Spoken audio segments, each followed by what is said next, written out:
Stocks வாங்கி விற்று தலைவலியோடு இருக்கிற இன்வெஸ்டராக நீங்கள் இருக்க வேணாம்னு நினைக்கிறீங்களா? மியூச்சுவல் ஃபண்டில் தாராளமாக நீங்கள் இன்வெஸ்ட் பண்ணலாம். 1 கோடி என்ற இலக்கை அடையலாம். சில ஆயிரம் சம்பாதிக்கக்கூடிய ஒரு முதலீட்டாளராக நீங்கள் இப்போ இருந்தாக்கணும். லட்சங்களை கடந்து 1 கோடியை நீங்கள் எட்ட முடியும். மைல்ஸ்டோன்ஸ் 12 அதற்கான ஒரு இடம் தான்.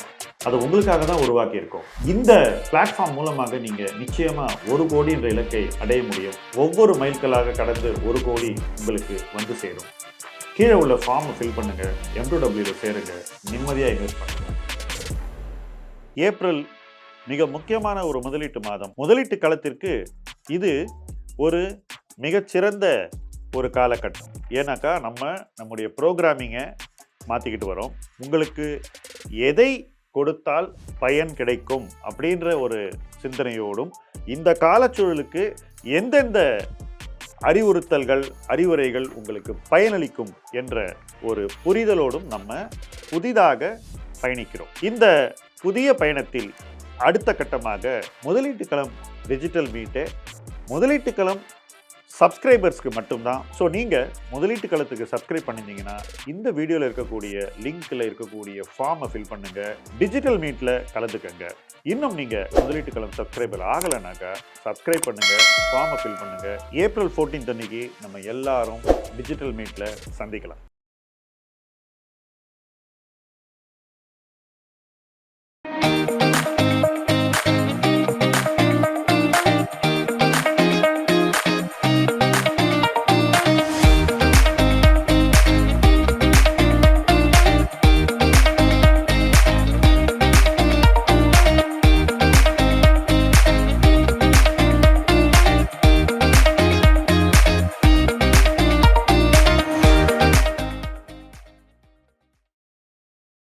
இன்றைய உரையாடலில் ரொம்ப முக்கியமான ஒரு டாப்பிக்கை நான் எடுக்க போகிறேன். YouTuber versus advisor. நிறைய பேருக்கு இது ரெண்டும் ஒன்றா தெரியுது. பட் இது ரெண்டும் ஒன்றா? ஒரு முதலீட்டாளன் இது ரெண்டையும் ஒன்றா தான் பார்க்கணுமா? இது ஒரு முதலீட்டாளன் எப்படி பார்க்கணும்? எப்படி பார்த்தா ஒரு முதலீட்டாளனுக்கு கிடைக்க வேண்டிய பயன் முழுவதும் கிடைக்கும்? ஏன்னா நிறைய வீடியோஸ் பார்க்குறீங்க, கணக்கில்லாத வீடியோஸ் பார்க்குறீங்க, யார் யார் வீடியோ போடுறாங்களோ அத்தனை வீடியோவும் பார்க்குறீங்க. அதுக்கப்புறம் ஆலோசனைன்னு ஒரு விஷயத்த பிடிச்ச இடத்துலேருந்து எடுத்துக்கிறீங்க. இது ரெண்டும் வென் டயக்ராம் மாதிரி சில இடத்துல வேற சேருது. இது சேரணுமா சேரக்கூடாதா? இதையெல்லாம் தான் இன்னைக்கு உரையாடல நம்ம பேச போகிறோம். இன்னைக்கு இதை பற்றி பேசுறதுக்கு யூடியூப்ல எனக்கும் முன்னாடியிலேருந்து இருக்கக்கூடிய சுப்ரா நம்மோடு இருக்கிறார். ஸோ சுப்ரா நடத்தக்கூடிய சேனலுடைய பெயர் சுப்ராமணி, SUBRAMONEY. இந்த சேனலில் அவர் பெரும்பாலும் ஆங்கிலத்தில் வீடியோஸ் போடுறாரு, தமிழ்லேயும் நிறைய வீடியோஸ் போட்டிருக்காரு. நீங்கள் யூடியூப்பில் போய் அந்த சேனலை பார்க்கலாம். ஆனால் அவர் யூடியூபரா அப்படின்னு என்ன கேட்டிங்கன்னா நான் அதுக்கு ஒரு ஆன்சர் வச்சுருக்கேன். பட் என்ன ஆன்சர் உங்களுக்கு சொல்கிறதுக்கு முன்னாடி அவரை கேட்போம். சுப்ரா, நீங்கள் யூடியூபரா?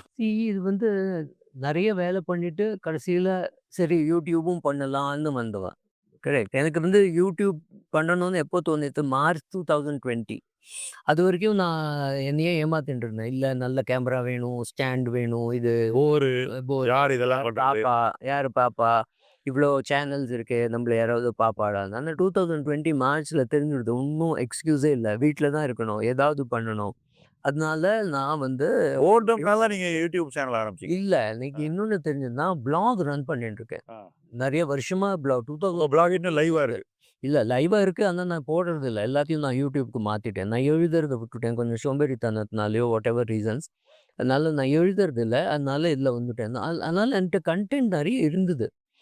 கண்டென்ட்டுக்கு காரணம் என்கிட்ட பிளாக் இருந்தது, அந்த கண்டென்ட். அப்புறம் இவ்வளோ வருஷத்து எக்ஸ்பீரியன்ஸ், புரோக்கராக இருந்து, லாயராக இருந்து, ஒரு சிஏயாக இருந்து, என்எஸ்சியில் மெம்பராக இருந்து, அப்புறம் அட்வைசராக இருந்தது, எல்லாம் பண்ணி அப்புறம் டீச்சிங், இது எல்லாமே சேர்த்து எனக்கு எக்ஸ்டெம்போராக கண்டென்ட் கிடைக்கும். இப்போ நம்ம பேசுகிறது ஒன்றும் ஸ்கிரிப்ட் எழுதி வச்சுட்டு பேசல.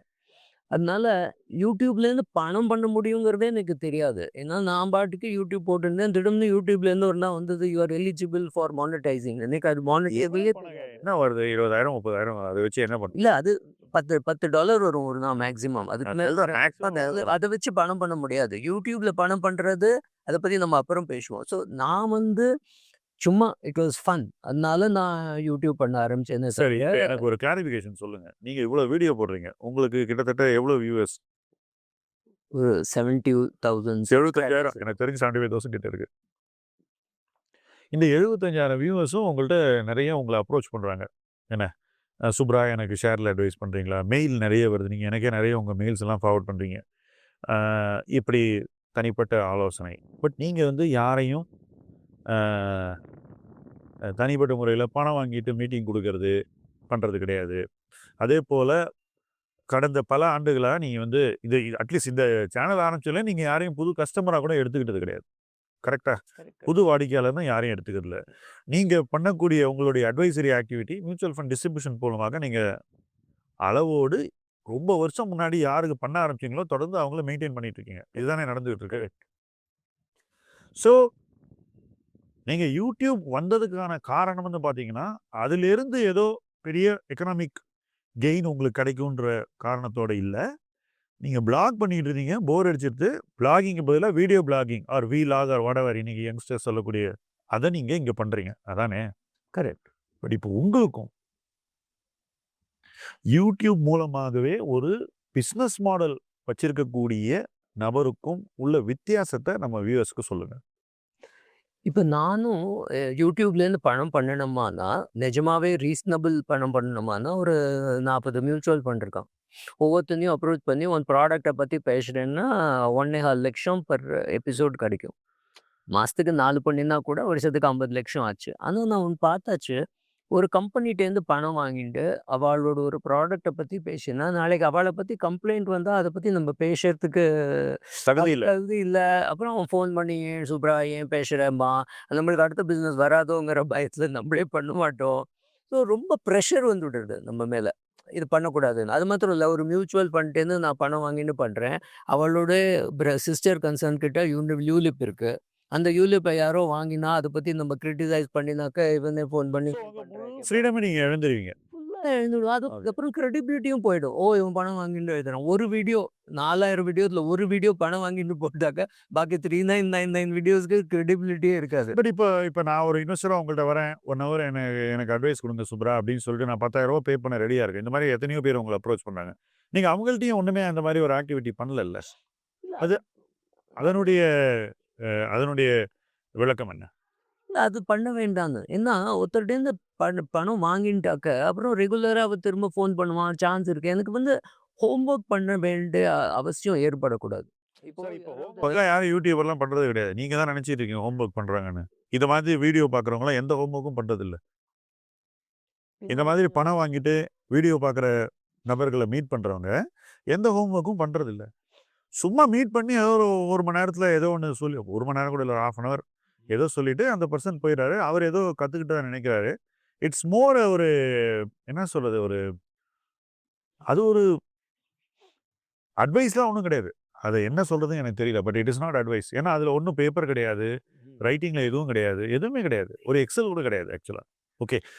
யூடியூபுக்குன்னு ஒரு ரெவென்யூ மாடல் இருக்கு சுப்ரா. அது என்னன்னா, ஃபர்ஸ்ட்டு வீடியோ மூலமாகவே இன்னைக்கு யூடியூபர்ஸ் கம்பெனிஸ என்டார்ஸ் பண்றாங்க. புரிஞ்சுங்க. இப்போ வீடியோ பார்க்குறவன் என்ன நினைக்கிறானாக்கா, இவங்க ஏதோ அந்த கம்பெனி மேல ஒரு பற்றுனாலயும், அது மேல ஒரு அதீத நம்பிக்கையினாலயும் பேசுறாங்கன்னு. பணம் இருக்கு இதுல. கம்பெனிய பத்தி பேசும்போது நிச்சயமா பணம் இருக்கு. ஏன்னா, ஒரு யூடியூபர் வந்து ஒரு கம்பெனிக்கு ஒரு 1,00,000 ஷேர் ஹோல்டர உருவாக்கிட்டான்னா, அந்த கம்பெனியுடைய ஷேர் பிரைஸ் ஸ்டேபிள் ஆயிடும். அப்ப கம்பெனியுடைய ஷேர் எப்ப விழுந்தாலும் வாங்குறதுக்கு ஒரு பெரிய கூட்டத்த உருவாக்குறது தான் இன்னைக்கு யூடியூப் செய்ற மிக முக்கியமான பணி. பட் இது இன்வெஸ்டர்ஸ் புரிஞ்சுக்கிட்டாங்களா? உணர்ந்தாங்களா? அப்படின்னு கேட்டா இல்ல. இப்ப நீங்க நெறைய ஹிந்திலயும் பார்க்குறீங்க. உங்களால ஹிந்திலயும் பேச முடியும், குஜராத்தில பேச முடியும். இப்ப ஹிந்தில இன்னைக்கு ஒரு வெளிநாட்டுல இருக்கக்கூடிய ஒரு ரியல் எஸ்டேட்ட வாங்குறதுக்கு ஒரு வீடியோ போடுறான்னு வச்சுக்கோங்க. இந்தியால வீடு வாங்காத. அதோ அந்த ஊர் இருக்கு. அந்த ஊர்ல போய் ரியல் எஸ்டேட் வாங்கணும் ஒருத்தர் சொல்றவன் என்ன அந்த வியூவர் மேல உள்ள லவ்லையா சொல்றான் ரியல் எஸ்டேட் வாங்கணும். அதுக்கு கம்பெனிஸ் இருக்கு, அந்த கம்பெனி அதுல விளம்பரம் பண்ணுவான். இதெல்லாம் நடக்க தானே செய்யுது, ரைட்? இப்ப இதெல்லாம் எந்த அளவுக்கு இன்வெஸ்டர்ஸ் புரிஞ்சுக்கிட்டாங்கன்னு நீங்க நினைக்கிறீங்க? இதுல யூடியூபருக்கு ஒரு ரெவென்யூ மாடல் இருக்கு, உங்களுக்கு கிடையாது. First point. யூடியூபர் அவனுடைய சப்ஸ்கிரைபரோட என்கேஜ் பண்றதுக்கு ஒரு தெளிவான ஒரு காஸ்ட்டை அந்த சப்ஸ்கிரைபர் மேல போடுறான். சப்ஸ்கிரைபர் அதிலிருந்து வரக்கூடிய பெனிஃபிட்டை மெஷர் பண்றதில்லை. யூடியூபர் கம்பெனி அல்லது ஒரு துறை சார்ந்த ஒரு ஒப்பீனியனை கிரியேட் பண்றதுக்கு கம்பெனிஸ் கிட்ட இன்னைக்கு பணம் வாங்குறாங்க. இதுவும் சப்ஸ்கிரைபருக்கு டிஸ்க்ளோஸ் ஆகிறதில்ல, ரைட்? இது எல்லாம் யூடியூபர் பண்ற விஷயங்கள். இது எதுவுமே இப்ப நீங்க பண்றது இல்லை. பட் உங்களுக்கும் அவங்களுக்கும் என்ன டிஃபரன்ஸ்ங்கிறத வியூவர்ஸ் பார்க்கறதே இல்லையே. எல்லாரையும் ஒரே ப்ரஷ் வச்சு தானே பெயிண்ட் பண்றாங்க. இது உங்களுக்கு என்ன மாதிரியான ஒரு ஃபீலிங்கை கொடுக்குது? How to you feel about it? இல்ல நான் வந்து 70,000 சப்ஸ்கிரைபர் தான் இருக்கான். எனக்கு நிஜமாவே பணம் பண்ணணும்னா அட்லீஸ்ட் 2, 3 லட்சம் சப்ஸ்கிரைபர் இருந்தாக்க யார்கிட்டயாவது போய் நீ பணம் கொடு கேட்கலாம். அதுக்கு கொடுப்பானா கொடுக்க மாட்டான்னா வேற விஷயம். நான் வந்து ரன்னிங்கும் பண்றேன். ஸோ ஒரு பிராண்ட் வந்து என்கிட்ட நீ என் ஷூஸை பற்றி பேசுனா நீங்கள் அந்த brand I have nothing against that brand, நல்ல பிராண்ட். ஆனால் நான் பார்த்த வரையில் நான் 4-5 பிராண்ட் ஷூஸ் யூஸ் பண்ணியிருக்கேன், எல்லாம் நல்லா தான் இருக்குது. ஸோ இதுதான் வசதின்னு சொல்கிறதுக்கு மனசுலேருந்து நமக்கு நம்ம குரலே வெளியில் வருது இல்லை. அது மாத்திரம் இல்லை, இப்போ நீங்கள் சொல்கிற கம்பெனி பணம் தருவாங்க. என்கிட்ட இருக்கிற கம்பெனி தரமாட்டான், HDFC தரமாட்டான், கோல்கேட் தரமாட்டான், ஏஷியா அவங்க தரமாட்டான். எந்த கம்பெனி பணம் தருவானோ அந்த கம்பெனியை பற்றி நான் பேச மாட்டேன். So it's a very funny situation. Even mutual funds நான் தெரிஞ்சுக்கிறது இல்லையா? இன்வெஸ்டர்ஸ் வந்து கம்பெனியை பத்தி பேசினா போதும். யாராவது இப்போ என்னையெல்லாம் வந்து திட்டாத குறையாக தான் இருக்கானுங்க. என்னன்னா இது ஒரு வேஸ்ட்டு, இவர் எந்த கம்பெனியை பற்றியும் பேசுறதில்ல. இப்போ நிறைய பேர் கமெண்ட் எழுதும், ஒன்னால் ஒரு ஸ்டாக்கை ரெக்கமெண்ட் பண்ணி அந்த ஏற வைக்கக்கூடிய ஒரு ஸ்டாக்கை ஒன்னால் சொல்ல முடியுமா? நான் ஒன்று பார்த்துட்டு சிரிச்சிட்டு போயிடுவேன். மேபி நம்மளால முடியாதுன்னு கூட நினைக்கிறது சம்டைம்ஸ். பட் அப்படித்தான் வியூவர்ஸ் பார்க்குறாங்க. Okay, they are viewing it only from this way. So அப்படி பார்க்கும்போது என்ன ஆயிடுதுன்னா அவங்கள கேமிஃபை பண்ணுறது ரொம்ப ஈஸி. அவங்கள வந்து ஒரு விளையாட்டு பொருளாக அவங்கள வச்சு செய்யறது. நம்ம தமிழில் சொல்லுவாங்க, நீங்கள் இதை கேட்டிருக்க மாட்டீங்க பாம்பேல, வச்சு செய்யறதுன்னா making them the victim or making them behave in a particular way which may lead them to becoming a victim. இது ரொம்ப ஈஸி. ஸோ இதுதான் இன்னைக்கு யூடியூபர்ஸ் பண்ற வேலையா இருக்கே தவிர இப்போ இதை நீங்க பண்றது இல்லை. பட் இது ரெண்டுத்துக்குள்ள வித்தியாசம் எத்தனை பேருக்கு தெரியும்னு நினைக்கிறீங்க? இல்லை இது தெரியணும். ஏன்னா நான் பேசுறது வந்து ஆசெட் அலோகேஷன் எப்படி பண்ணணும், உங்கள் குழந்தைகளுக்கு இந்த பணத்தை கொடுக்கறது அதை எப்படி மேனேஜ் பண்ணணுங்கிறத சொல்லி கொடுக்கணுங்கிறது தான். ஸோ அதுக்கு ரொம்ப வந்து வராது, வியூவிங்கே வராது. இப்போ நான் இன்னைக்கு எழுதினு வச்சுக்கோங்க, இன்னைக்கு ஈரான் வார் எல்லாம் இருக்குது, இன்னைக்கு வாங்க வேண்டிய 4 ஷேர் வந்து நான் போட்டேன்னா அதுக்கு 10,000 பேர் 20,000 பேர் வந்து பார்ப்பான், வாங்குவான், விற்பான், என்ன வேணால் பண்ணுவான். ஸோ அதுக்கெல்லாம் if you can make money அது வேறு விஷயம். நான் அந்த பிஸ்னஸ் மாடல்லே இல்லை. நான் ஏதோ பண்ணிட்டு இருக்கேன், இதுவும் பண்ணுறேன். அதாவது எனக்கு இந்த பிராண்டை பில்டு பண்ணணும், சுப்பிரமணிய பிராண்ட். நான் செத்தேன்னா இந்த பிஸ்னஸ் மூடிடும். நான் அது இன்னொரு ஆளை வச்சு எல்லாம் பண்ண போகிறது இல்லை. அதனால் அந்த அந்த பிளானும் இல்லை. இதை வச்சு பணம் சம்பாதிக்கணும், அதை தான் சாப்பிட்ணுங்கிறதும் இல்லை. நான் எல்லாம் ஆரம்பித்த போதே வயசு 60, அட்லீஸ்ட் 58, 59. ஸோ பணம் பண்ணியாச்சு, மார்க்கெட்டில் பண்ணியாச்சு, அதை சொல்லிக் கொடுக்கணுங்கிற ஆசை அது வந்து வயசானா வரும். அதுவும் பரத்வாஜ கோத்திரம், அதனால அந்த டீச்சிங் வருது, நேச்சுரலாக வருது. ஸோ என்னோடய வீடியோ நீங்கள் 4000 வீடியோ பார்த்தாலும் ஒன்றும் இன்றைக்கும் பார்க்கலாம், 2 வருஷம் முன்னாடியும் பார்த்துக்கலாம், 4 வருஷம் கழிச்சும் பார்க்கலாம். ஆசெட் அலோகேஷன் அந்த மாதிரி ஜெனரிக் வீடியோஸ். இன்றைக்கி என்ன வாங்கணுங்கிறதுலாம் ஐ மேட் ஃபன். நான் வந்து best shares to buy in 2021 ஒரு போடுவேன், அது திரும்ப 2024லையும் போடுவேன். That is just fun. இது ஒன்றும் தெரியாது நம்மளுக்கு. கரெக்டாக என்ன வாங்கி நீ வச்சுக்க போறியா? எனக்கு ஒன்றை பற்றி ஒன்றும் தெரியாது. இன்னொரு ப்ராப்ளம் இருக்குது. என்னென்னா நான் கொடுக்கறது வந்து ஜெனரிக் அட்வைஸ். நான் வந்து அதே எக்ஸாம்பிள் திரும்ப சொல்கிறேன்னா, இந்த வேர்க்கடலை சாப்பிட்டா உங்களுக்கு ப்ரோட்டீன் கிடைக்கும், இது கரெக்டு. ஆனால் நீங்கள் சாப்பிடலாம், வேறு யாருக்காவது பீனட் அலர்ஜி இருந்தால் அவள் சாப்பிடக்கூடாது. அது எனக்கு தெரியாது, அது உங்கள் அட்வைசருக்கு தான் தெரியும். நீங்கள் பீனட் பட்டர் சாப்பிடக்கூடாதுங்கிறது உங்களுக்கு தெரியும், உங்கள் ஃபேமிலி டாக்டர். இல்லை, பட் இந்த ஜெனரிக் அட்வைஸ் நீங்கள் சொல்கிறீங்க இல்லையா, இந்த ஜெனரிக் அட்வைஸ் மோர் வேல்யூபிளா அல்லது ஸ்டாக் ஸ்பெசிஃபிக் அட்வைஸ் மோர் வேல்யூபிளா? எது more valuable in your opinion? உங்கள் லைஃப்பில் நீங்கள் அட்வைஸ் கொடுத்துருக்கீங்க, அதுக்கு முன்னாடி அட்வைஸ் எடுத்துருக்கீங்க. சரி, முதல்ல நீங்கள் நிறைய அட்வைஸ் வாங்கியிருக்கீங்க. ஒரு சிஏவா நீங்கள் இருந்தால் கூட பங்குச்சந்தைக்கு வரும்போது உங்களை தயார்படுத்திக்கிறதுக்கு நீங்கள் பல பேர்கிட்ட ஆலோசனைகளை 10-15 ஆண்டுகளுக்கு நீங்கள் வாங்கியிருப்பீங்க. அது மொத்தமா சேர்ந்து தான் உங்கள ஒரு அட்வைசரா ஆக்கி, நீங்க 4 பேருக்கு சொல்லக்கூடிய ஒரு இடத்துக்கு நீங்க வர்றீங்க. கரெக்ட். அப்படி வரும்போது, உங்களுக்கு தெளிவா புரியுது, என்ன மாதிரி அட்வைஸ் ஒரு முதலீட்டாளருக்கு தேவை? எது அட்வைஸ் ஃபர்ஸ்ட்டு? இப்போ தனி பங்குகளை பற்றி அதிகம் பேசுவது, அல்லது அதை பற்றியே அதிகமான தகவல்களை சேகரிப்பது அட்வைஸா? Is collecting more and more information about the same companies again and again coming under the domain of advice.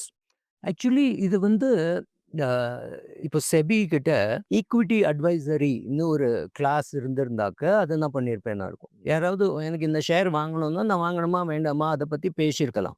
இப்போ நான் அத பத்தி ஒரு மியூச்சுவல் ஃபண்ட பத்தி பேச முடியும். இந்த ஃபண்ட்ல போடணுமா வேண்டாமான்னா, நான் ஷேர பத்தி பேசுறதுக்கு there is no regulator. Regulator இல்லன்னா நான் அந்த பிசினஸ் பண்ண மாட்டேன். ஏன்னா அது ரொம்ப ஹை ரிஸ்க் ஆயிடுது. அவன் வந்து so YouTube is completely unregulated in your opinion. இத பத்தி அதுல என்ன ரிஸ்க்ன்னு சொல்லுங்க. இல்ல ரிஸ்க் எனக்கு இல்ல அவ்வளவா. ரிஸ்க் உங்களுக்கு இல்ல. கேட்கிறவனுக்கு தான். கேட்கறவனுக்கு என்ன ரிஸ்க்? கேட்கிறவனுக்கு தான் ரிஸ்க். நான் ஏதாவது ஒரு கம்பெனிய பத்தி நான் வாங்கியிருப்பேனா இருக்கும். அதுல எனக்கு லாஸ் இருக்கும், இல்ல ப்ராஃபிட் இருக்கும். எனக்கு என்னைக்கு விக்கணுமோ அன்னைக்கு வந்து இது ரொம்ப நல்ல ஷேர் சொல்லிட்டு நான் வித்தேன்னா, ஒருத்தருக்கும் தெரியாது. செபி கிட்ட என்னோட ஃபோன் நம்பரும் கிடையாது, என்னோட பான் நம்பரும் கிடையாது. ஸோ நான் இத சொல்லிட்டு இப்படி விக்கிறேங்கிறதெல்லாம் கண்டுபிடிக்க முடியாது. கண்டுபிடிச்சா என்ன ஆகும்? ஜெயில் போவேனா? அதெல்லாம் வேற விஷயம். அதனால இது நாட் ரெகுலேட்டட். அண்ட் என்கிட்ட இத 70,000 கொஞ்சம் இன்னும் கொஞ்சம் டீட்டெயிலா சொல்லுங்க. இப்போ சப்போஸ் நீங்க ஒரு ரிசர்ச் அனலிஸ்ட்டா இருக்கீங்கன்னு வச்சுப்போம். செபியோடைய registered research analyst, SEBI registered investment advisor. இந்த 2ல ஏதாவது ஒண்ண நீங்க எடுத்துக்கிறீங்கன்னு வச்சுக்கோங்க. நீங்க இன்னைக்கு ஒரு ஸ்டாக்க பத்தி வீடியோ போடுறீங்க. யூடியூபும் வச்சிருக்கீங்கன்னு வச்சுக்கோங்க.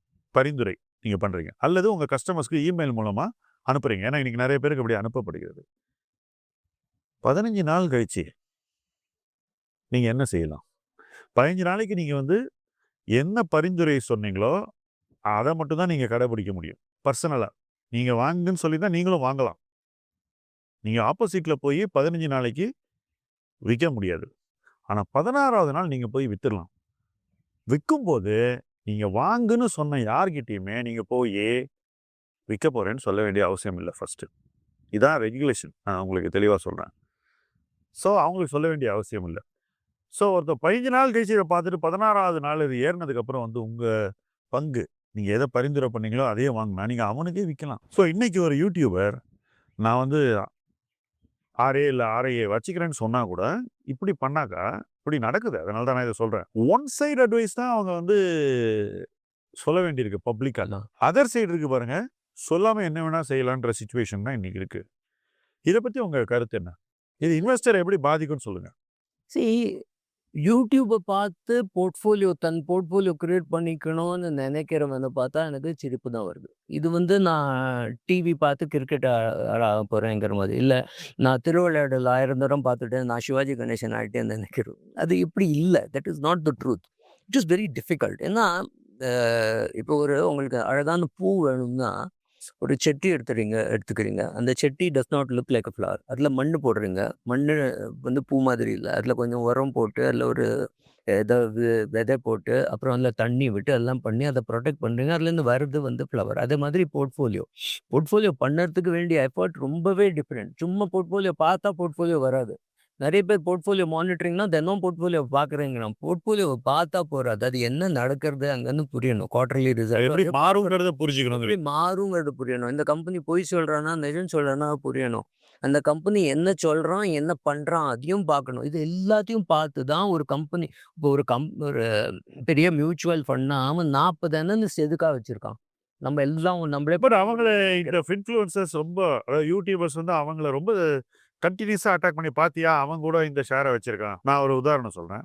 ஏதோ ஒரு பேங்க்ல வந்து ஒரு ப்ராப்ளம் வந்தது.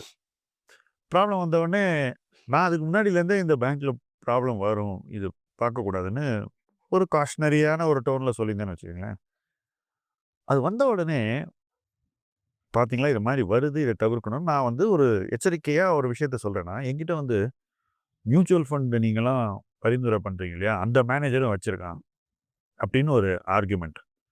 பட் அப்ப கூட நான் சொல்றேன், அந்த மேனேஜர் என்ன பண்ணோம்னு தெரிஞ்சு, இது வரதுக்கு 2 நாள் முன்னாடி வித்துட்டான். ம். வேறஸ் இந்த இன்வெஸ்டர்ஸ் வந்தப்புறம் இன்னொரு 20% கீழ வந்துட்டு திருப்பி 20% மேல வர வரைக்கும் வேடிக்கையே பார்த்துட்டு இருக்காங்க. இன்னைய வரைக்கும் அவங்களுக்கு என்ன பண்ணணுங்கிறது தெரியறதில்ல. ம். ஸோ ஒருத்தன் வந்து தன்னை ஒரு இண்டிவிஜுவல் இன்வெஸ்டர் ஒரு ஃபண்ட் மேனேஜரோட கம்பேர் பண்ணிக்கிறான் ஃபர்ஸ்ட். அப்போ அந்த மேனேஜருக்கு இருக்கக்கூடிய infrastructure, support system, resources skill, resources, information, analytical backup, analysis, இது எதுவுமே இல்லாம நான் அவனை மாதிரி என்னால பண்ண முடியும்னு நினைக்கிறத பத்தி என்ன நினைக்கிறீங்க? என்ன இல்ல, சொல்றீங்க? அவங்களுக்கு மியூச்சுவல் ஃபண்ட் எப்படி ஒர்க் பண்ணுறது தெரியாது. இப்போ நான் ஒரு பெரிய மியூச்சுவல் ஃபண்ட், என்கிட்ட ஒரு கம்பெனியோட 2% இருக்கு. அந்த கம்பெனி ஏதோ பண்ணுறது அது எனக்கு பிடிக்கல. நான் அந்த கம்பெனி ப்ரொமோட்டரை, சிஎஃப்ஓவை எல்லாரையும் கூப்பிட்டு என் ஆஃபீஸ்க்கு கூப்பிட்டு திட்டலாம். உங்களால் முடியுமா? உங்ககிட்ட 100 ஷேர் இருக்குது, 200 ஷேர் இருக்குது. கம்பெனிக்கு உங்களை அடையாளவங்ககிட்ட தெரியாது. இந்த ஃபண்ட் மேனேஜர் கூப்பிட்டா அவன் ஓடி வருவான், 4 பேர் ஓடி வருவான். இல்லை சார் இதை பண்ணினோம், இது இவன் கத்தலாம் அவன்கிட்ட, நீ பண்ணினது தப்பு, என்கிட்ட சொல்லலை, இப்படி பண்ணியிருக்க கூடாது சொல்லலாம். அந்த ஸ்ட்ரென்த் உங்களுக்கு இருக்கா?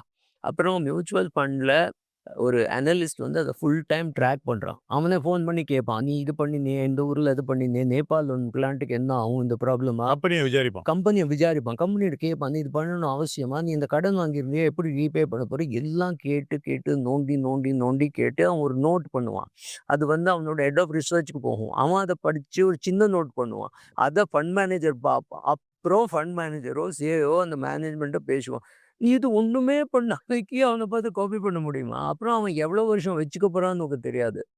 அவன் எதுக்காக வாங்கியிருக்கான்னு உனக்கு தெரியாது. ஒன்றுமே தெரியாது. அவன் என்ன விலையில் வாங்குறான்னு தெரியாது. வாங்கினதுக்கு அப்புறம் தான் அவனுக்கு தெரியும். இப்போ அவன் 30 ரூபாயிலையும் ஏர்டெல் வாங்கியிருக்கலாம், 300 ரூபாயிலையும் வாங்கியிருக்கலாம், 2000 ரூபாயிலையும் வாங்கியிருக்கலாம். அவனுக்கு ஒரு பர்பஸ் இருக்குது. நான் இதை 15 வருஷம் வச்சுக்க போறேன். ரொம்ப கிளாசிக்கான ஒரு எக்ஸாம்பிள் நான் உங்களுக்கு எடுக்க போறேன். நீங்க ரொம்ப வருஷமா விரும்பின ஒரு மியூச்சுவல் ஃபண்ட் ஸ்கீம், இன்னைக்கு அது வந்து ஃப்ளெக்ஸி கேப்ல இருக்குன்னு நினைக்கிறேன். அந்த ஸ்கீம்ல எஸ் பேங்க் ஷேரை வந்து 80 ரூபாயில வாங்கினாங்க. 80 ரூபாயில எஸ் பேங்க் வாங்கினாங்க. அதே நேரத்தில் சிஜி பவரையும் வச்சிருந்தாங்க. ரைட்? எப்போ சிஜி பவர் பீக்லேருந்து அதில் ஒரு 20%, 10% வேல்யூ வந்தது. உங்களுக்கு நினைவு இருக்கும்னு நினைக்கிறேன். அது ஒரு பாட்டம் வந்தது. சிஜி பவரில் வந்து அவங்க 10% வச்சுருந்தாங்க கிட்டத்தட்ட அந்த குழுமம். ஸோ இப்படி இருக்கும்போது எல்லாரும் கிரிட்டிசைஸ் பண்ணிகிட்டே இருந்தாங்க, அந்த கம்பெனி ரொம்ப ஒழுங்காகவே இன்வெஸ்ட் பண்ணல அப்படின்னு. பார்த்தியா எஸ் பேங்க் 80 ரூபாயில வாங்கினாங்க. இதில் பியூட்டி என்னென்னா, இவங்களுக்கு எப்போ எஸ் பேங்க்லேருந்து வெளியே வரணும்னு கிளியராக தெரிஞ்சுது. வெளியே வந்துட்டாங்க. அதே மாதிரி சிஜி பவர் எவ்வளோ நாளைக்கு ஹோல்டு பண்ணணும்னு தெரிஞ்சுது. கரெக்ட். அதையும் ஹோல்ட் பண்ணிட்டாங்க. ஸோ இது ரெண்டும் நீங்கள் சேர்த்து பார்த்தீங்கன்னாக்கா தான் அவங்க கடந்த 25 வருஷத்தில் அவங்க பண்ண ஹையஸ்ட் ரிட்டர்ன் 20% ப்ளஸ் ரிட்டர்ன்ஸ் அங்கேருந்து தான் வருது. அது கரெக்ட். இவங்க என்ன பண்ணுறாங்கன்னா, ஒரு பக்கத்தை மட்டும் பார்க்குறாங்க. அவன் பண்ண மிஸ்டேக்கை மட்டும் பார்க்குறாங்க. அவன் எது சரியாக பண்ணாங்கிறத பார்க்கறது இல்லை. மிஸ்டேக் பண்ணால் கூட எப்படி வெளியே வருதுங்கிறது அந்த ஸ்கில் அவனுக்கு இருக்குல்ல, அது தனக்கு இல்லைங்கிறத கூட ஒரு தனி முதலீட்டாளன் ஒத்துக்கிறது இல்லை, அடையாளம் காண்றது இல்லை. ஏன்னா only if you identify you can accept the mistake. அடையாளம் காணாதனால அவங்களால அந்த தப்பு, அந்த குறைபாடு தனக்கு இருக்குன்றதை கூட ஏற்றுக்கொள்ளக்கூடிய ஒரு மனநிலையில் எல்லாருமே இல்லை. நான் இதில் என்ன ஃபீல் பண்ணுறேன்னா, இந்த உளவியல், that is the whole psychology of not allowing that investor to identify his mistake and stopping him from actually accepting that mistake is being done by the YouTubers. This is my point. யூடியூபர்ஸுடைய மிக முக்கியமான டேமேஜே என்னன்னாக்கா, இன்வெஸ்டரை இந்த 2 விஷயத்தை செய்ய விடாமல் தடுக்கிறதா நினைக்கிறேன். நீங்கள் எவ்வளோதான் அது உங்கள் வீடியோவில் போட்டாலோ அல்லது நான் அதை எவ்வளோதான் செஞ்சாலோ, அது யாரை போய் சேருதுன்னா, யார் ஏற்கனவே தன்னுடைய தவறை உணர்ந்தானோ, யார் தன்னை மாற்றிக்கணும்னு ஏற்கனவே அடையாளம் கண்டுட்டானோ அவனை போய் சேருது.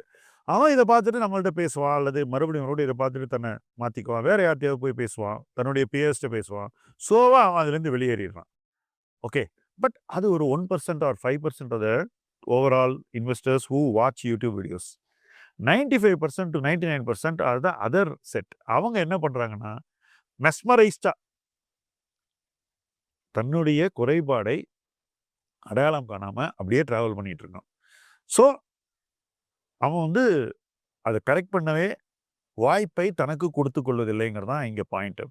இப்போ இந்த சுச்சுவேஷன்லேருந்து வெளியே வரணும்னா அந்த இன்வெஸ்டர் என்ன பண்ணான்னு கொஞ்சம் சொல்லுங்க ப்ளீஸ். நீங்கள் ஒரு ஃபண்ட் மேனேஜரை பற்றி சொன்னீங்க, அவர் இந்த விலையில் வாங்கினார், அதுக்கு எப்படி வெளியில் வர தெரியுங்க. நான் இன்னொரு ஃபண்ட் மேனேஜரை பற்றி சொல்கிறேன். அவர் உட்காண்டிருந்த போது அவர் ஃப்ரெண்டு ஒருத்தர் ஃபோன் பண்ணார், இந்த 9/11 பாம்பிங் அடுத்தது. இவர் என்ன பண்ணாரு தெரியுமா? "உன் கூட யாராவது இருக்காளா?" கேட்டாரு. இருக்காங்கன்னு. அவர்ட்ட ஃபோன குடுன்னோனே, அவர்ட்ட ஃபோன் குடுத்து அவன டிஸ்கிரைப் பண்ண சொன்னாரு. அப்புறம் ஃபோன வச்சுட்டாரு. நான் கேட்டேன், "ஏன் இப்படி பண்றன்னு?" அதுக்கு அவர் சொன்னாரு, "யாரு கண்டா இவன் தண்ணி போட்டுட்டு ஏதோ சொல்றானா இருக்கும். அத வெரிஃபை பண்ணறதுக்காக இன்னொருத்தர்ட்ட கேட்டாரு." இப்படி வெரிஃபை பண்ற ஆள் தான் ஃபண்ட் மேனேஜரா இருக்கான். So they know. அவனும் தப்பு பண்ணுவா. அது நம்ம வீட்ல தப்பு பண்ணுறது இல்லையா? சாம்பார்ல ஜாஸ்தி உப்பு போட்டுட்டா என்ன அன்னைக்கு ராத்திரி, "ஓ நீ இன்னிலேருந்து நீ என் பொண்டாட்டி இல்ல. நீ உப்பு ஜாஸ்தி you cannot, போட்டேன்னு" you don't சொல்லட்டும். know how to cook. Are we going to be so stupid? We are not going to do that. So fund managers will make mistakes and they will own up their mistake. நான் இந்த தப்பு பண்ணிட்டேன். அதனால இப்படி correct பண்ணியிருந்தேன்னு சொல்றவா நான் successful. இப்போ எவ்வளோ YouTuber சொல்ற இடத்துல ஃபண்ட் மேனேஜர் இல்ல. ஃபண்ட் மேனேஜருக்கு ஃபண்ட் மேனேஜர் என்ன அவன் பண்ணி காட்டணும்ல. யூடியூபர் வந்து அக்கௌண்டபிலிட்டி. யூடியூபருக்கு அக்கௌண்டபிலிட்டியே கிடையாது. யார் அந்த வீடியோவை ரெக்கார்ட் பண்ணிட்டு 6 மாசம் கழிச்சு நீ இப்படி சொன்னேன்னு கேட்குறா. சில பேர் பண்றா. ஆனா அவ ரொம்பவே மைனாரிட்டியில தான் இருக்கா. ஸோ சும்மா யூடியூப்ல வந்து இதை வாங்கணும்னு சொல்றவா when things go wrong அவ அதை கரெக்ட் பண்ணணும்னு அவளுக்கு அதை பத்தி அவசியம் பேசவே மாட்டாங்க, அவ்வளவுதான். உங்களுக்கு பேசவே வேண்டாம். நீங்க ஒரு 50 திங்ஸ் சொன்னா அதுல 10 சரியா வரும்ல. இப்போ நான் தினம் உங்களுக்கு பாம்பேல மழை பெய்யுறது சொன்னாக்க ஜூன் மாசத்துல இது சரியா இருக்கும். இது நான் மார்ச் மாசத்துல சொன்னாக்க நீங்க சரி பண்ணலாம். ஜூன் மாசத்துல என்ன சொல்லு சூப்பரா சொன்னா மழை பெய்யும்னு. இது பெய்யும், ஒரு நாள் பெய்யும். அதால ஒரு 10 ஷேர் 20 ஷேர் திரும்ப சொன்னா அப்புறம் எது நிஜமாவே என்ன பண்ணித்தோ அதே திரும்ப காட்டி நான் சொன்னேன். ஏய் நீ 50 ஷேர் சொன்னேன். அதுல 10 ஷேர் தான் என்ன பண்ணிட்டு நான் எல்லா ஷேர்லயும் ரூபா போட்டிருந்தா எனக்கு டோட்டல் லாஸ் தான். 1 2 வச்சுன்னு நீ திரும்ப ப்ளே பண்றேன்னு சொல்லுவோம். இதெல்லாம் தான் ரிஸ்க். அட்வைசரியில இந்த ரிஸ்க் இல்ல. யூ ஆர் சேயிங் நான் இப்படி நினைக்கிறேன். இது இவ்வளவு இபிஎஸ் வரும். இபிஎஸ் தான் நீங்க சொல்ல முடியும். Based on that. அதுக்கு என்ன பிஇ அந்த மார்க்கெட் கொடுக்க போறது நம்மளுக்கு தெரியாது. அது கெஸ் தான். இதுக்கு இந்த எம்என்சி இதுக்கு நல்ல பிஇ கிடைக்கும்னு நம்ம நினைக்கிறோம். ஆனா நிறைய இட்டாலியன் எம்என்சிஸ்க்கு பிஇ கிடைக்கிறது இல்லை. அமெரிக்கன் எம்என்சிக்கு பிஇ கிடைக்கிறது. இதெல்லாம் உட்காந்து ஆராய்ச்சி பண்ணி அண்ட் இப்போ எஃப்எம்சிஜி பிஇ விழுறது. ஆனால் இந்த பெரிய இன்ஜினியரிங் கம்பெனிஸ்க்கு பிஇ இன்க்ரீஸ் ஆகுது. இது எல்லாத்தையும் சேர்த்து தான் அட்வைசரி. அதனால தான் ஒரு பிஎம்எஸ் கிட்டயோ ஒரு மியூச்சுவல் ஃபண்ட் கிட்டயோ போகணும். அவளுக்கு அக்கௌண்டபிலிட்டி இருக்கு. உங்க PMS fund manager makes more money if you portfolio increases in value. ஏன்னா நீங்கள் பர்சன்டேஜ் கொடுக்குறாரு. யூடியூபருக்கு எவனோ பணம் கொடுக்குறான் அட்வர்டைஸ்மெண்ட் மாதிரி. எனக்கு ஒரு ஷூ கம்பெனி வந்து நீ ஷூ பற்றி எழுது. I was not interested. எனக்கு அதில் அப்படி பணம் பண்ண எனக்கு பிடிக்கல.